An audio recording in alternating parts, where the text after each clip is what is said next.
The Don Miguel vineyard is unique in California because it is totally European in style. Only grapes grown on this property are used to produce the Marimar Torres estate wines. This is the story of a special wine, born, grown, and bottled on this estate. Nestled in the rolling hills of Sonoma County's beautiful Russian River Green Valley, the estate is situated only 10 miles from the Pacific Ocean.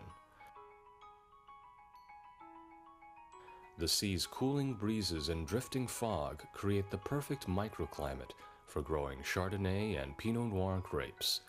That is why Marimar Torres chose this ideal location to bring her family's legacy of fine wines to California.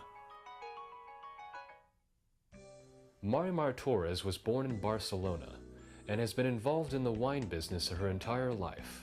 Because I come from a family that has been producing wine since the 17th century, I think that wine has been in my blood probably since I was born. She is fluent in 6 languages and has studied at the University of Barcelona, Stanford, and at UC Davis, where she received her training in enology and viticulture. It was a great experience because it allowed me to see the differences of growing grapes in California versus Europe.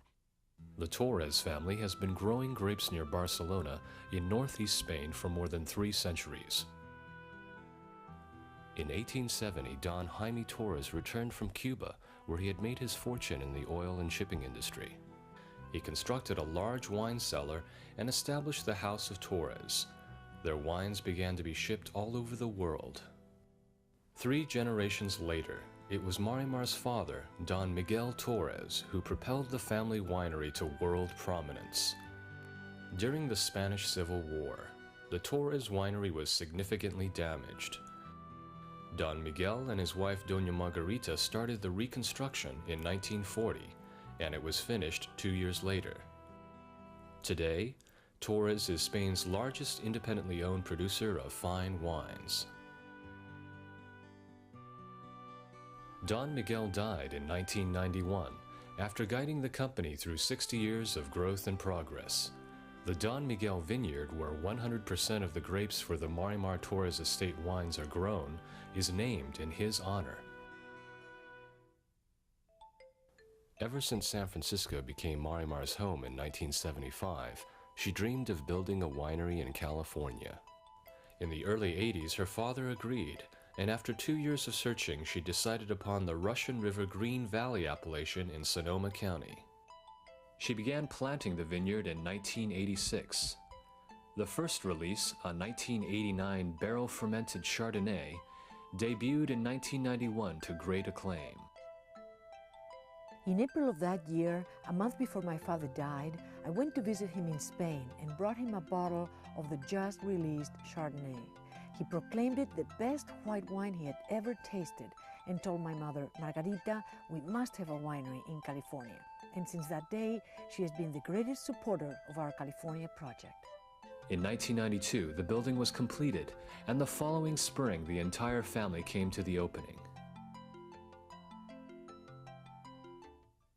Marimar's brother Miguel now heads the Torres wineries in both Spain and Chile. Today, he is recognized as a pioneer and one of the leading wine growers in the world. Marimar is a perfectionist. She likes to work on details, and she likes to excel as much as possible in every aspect, from the vineyards to the winemaking, the marketing. And this operation allows her to be very much in control. I feel very strongly that if you are producing a wine as an extension of farming the vineyard, then you really are not making wine, you are growing wine. I think that at our estate, we are aiming to produce not only a great wine, but a great wine with personality. We are really trying to express the personality of that piece of land, the Don Miguel vineyard. The way we understand at Torres, our philosophy always in Spain, in Chile, or in California, is that we want enology and viticulture to work together. And in a small estate like this, it's ideal because you almost touch the grapes from the cellars. So it's a very intimate, unique relation that helps to produce a better quality. Vineyard ownership is crucial to producing outstanding fruit, because only if you own your own vines will you be able to have the rigorous quality control that will result in the production of outstanding fruit. The vineyard encompasses 81 acres, and in the European style it is planted with 2,000 vines per acre, more than 4 times the low-density system traditional in California. Miguel's long years of research in Spain show that if yields are kept low, wine qualities improve through high-density planting. This method promotes root competition and diminishes vigor.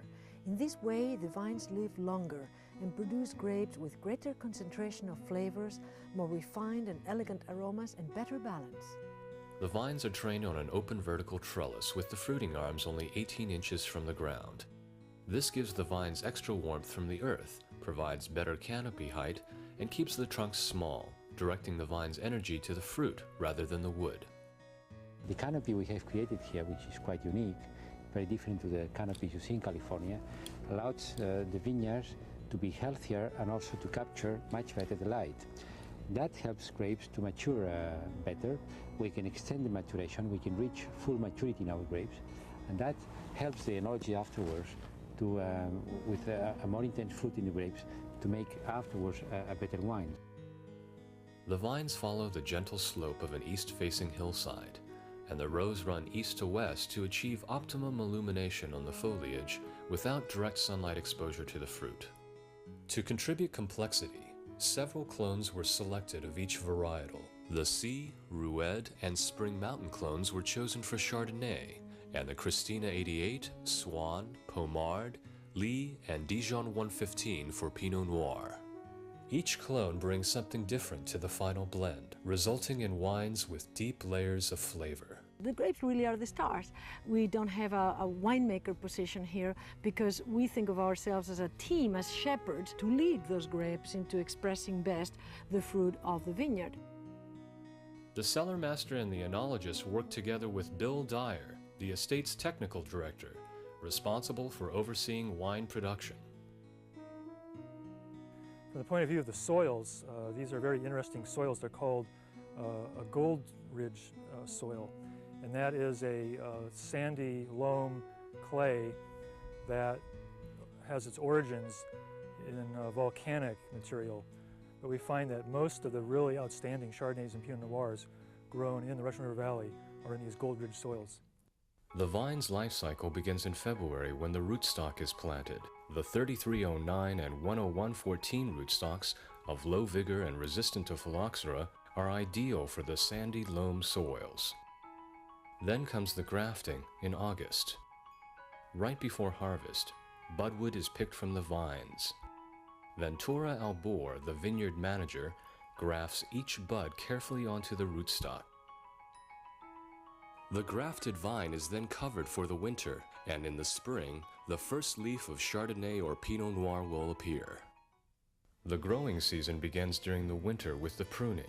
This is a crucial step for determining the vine's growth and producing high-quality grapes. While they are dormant, Ventura meticulously prunes each vine according to its particular needs. With the first warmth of spring, the sap rises anew, and the vines awaken to thrust out tender new shoots.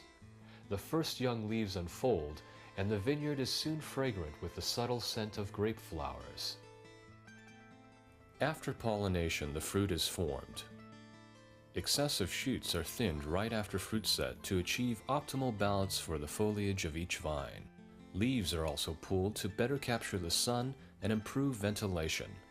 This will be done several times during the season. Around May, the first clusters of grapes appear. They will slowly swell, gain color, and ripen in the sun. Starting in June, as shoot growth increases, the vines are hedged to keep the canopy in check. August is the month of veraison. The red grapes change color, and the white grapes turn translucent. At this time, excessive bunches of grapes are dropped in order to keep the vines in perfect balance and to avoid overcropping. Then comes an exciting time of the year, September, when we harvest the fruit of our labors. This is the crucial point in the entire wine growing process. The grapes are hand-picked and taken to the winery. They must be harvested at just the right moment with the perfect combination of sugars and flavors. If we pick the grapes at the optimum point of maturity, then 80% of our job is done. That's why I always say that we don't make wine, our grapes do. Ventura personally supervises a small crew of 8 to 10 people. This allows selective picking of each parcel as it achieves optimum ripeness. The Pinot Noir grapes are emptied directly into the hopper. The destemmer crusher removes the stems. Then the grapes are fermented with their skins and seeds in small stainless steel tanks. Each of the 5 Pinot Noir clones grown in the vineyard and every parcel picked is vinified separately. In Pinot Noir, something very important is the color, and in order to extract it, you need to do it in a very gentle fashion. We use a special punch-down device that allows us to submerge back into the grape juice the cap that consisting of seeds and skins that rises to the top during the fermentation. After fermentation is completed, the free run is drained from the tank. The skins and seeds are then pressed. This wine has more color and tannin and complements the free run. Both are blended together and aged in oak casks. The Chardonnay grapes are brought into the winery early in the morning so that the fruit remains cool. The whole clusters are loaded directly into the huge bladder press. Only the best quality juice is gently squeezed out of the grapes, with minimum breakdown of skins and seeds. After a brief settling in the tank overnight, the juice is transferred to barrels. The Chardonnay is 100% barrel fermented and remains on the lees through the malolactic fermentation until bottling in the summer. We practically don't use the pumps. We use gravity to deposit the fruit into the press. We don't manipulate it. We really don't bang it around. There are 3 separate barrel rooms, each with independent temperature and humidity controls. The wines are aged in carefully selected French oak barrels. The fruit from each clone is matched to the particular barrel cooper that will best suit it. After 10 to 11 months of quiet aging in oak casks, the wine is finally bottled. After washing, air is displaced with compressed nitrogen, an inert gas that protects the wine from oxidation. Each bottle is carefully inspected several times throughout the process to ensure the highest quality control. Stephen Spurrier, international wine connoisseur and author, shared his impressions during a recent visit. Marimar's Pinot Noirs have wonderful depth of fruit. They have wonderful terroir characteristics that say they taste as they come, which they do, from a specific vineyard site. And sort of vineyard first and Pinot Noir afterwards. I think it's fabulous. What interests me is they have a personality. They have Marimar's personality stamped on them. The European idea is that grape wine is produced in the vineyard. If you don't get great fruit, really quality grapes coming out of the vineyard, you can't make a great wine. So it does start in the vineyard, and that's where Marimar is showing her European roots.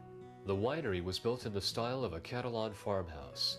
The reception wing, decorated with antique furniture, winemaking utensils, and crockery brought over from Catalonia, includes a spacious dining room with a grand fireplace. The vineyard home is situated on a hill overlooking the estate and reflects the blending of old world tradition with the California lifestyle. Marimar is already instructing the next generation in the ways of the family. Her daughter Christina has learned from a very early age to love the vines and has grown up in the culture of wine traditional in the Mediterranean. She often assists her mother at events held at the winery. In the summer of 1995, an illustrious visitor came to the estate, Prince Felipe, the future King of Spain. After touring the vineyard, he enjoyed Marimar's famous paella. Christina baked her special cookies for him. Marimar is an authority on Spanish cuisine. Her cookbooks have been published in several countries. Her first book, The Spanish Table, explores the cuisines and wines from all regions of Spain. Her second book, The Catalan Country Kitchen, includes recipes from her family and also from some of the finest restaurants of Catalonia and Barcelona, her hometown. Cooking really helped me promote the wines, and by the same token, it became something that I enjoyed doing. So the wine helped me cook, and the cooking helped me sell wine.